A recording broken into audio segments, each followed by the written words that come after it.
Have you heard? Why some dogs are short and stocky.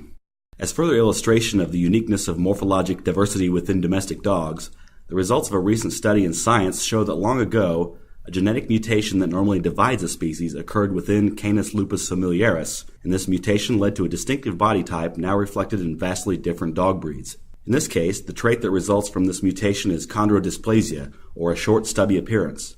Dogs with chondrodysplasia have a height that is disproportionately short compared with their length, a heavy, well-boned skeletal structure, and forelimbs that tend to be bowed or curved, possibly with the feet turned outward. This trait defines at least 19 dog breeds and has become an American Kennel Club standard in such breeds as Dachshunds, Corgis, Pekingese, and Basset Hounds.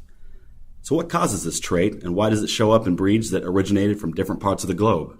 The researchers wanted to determine what type of genetic mutation results in chondrodysplasia. They obtained blood samples from 835 dogs of 76 different breeds. 8 of these breeds were considered chondrodysplastic, and 95 of the dogs in the study belonged to these 8 breeds. The rest of the dogs served as controls because they did not display the trait. DNA analysis of the blood samples revealed a retrogene related to fibroblast growth factor 4 in all the dogs that had chondrodysplasia.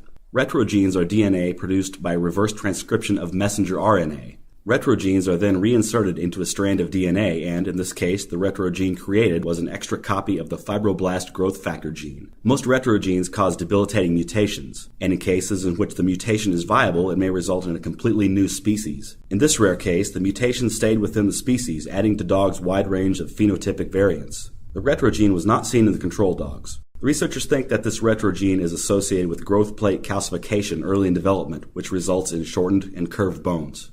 Because such a variety of breeds display the same genetic trait, it was apparent that the mutation must have occurred long ago before the modern breeds appeared. So the researchers also examined the DNA of the closest ancestor to domestic dogs, gray wolves. And indeed, Middle Eastern and European wolves had evidence of the genetic variation necessary to develop the chondrodysplasia phenotype. Thus, some ancient dog first displayed this unique characteristic, and it has subsequently been selected for in domestic dogs, resulting in a variety of short, stocky breeds.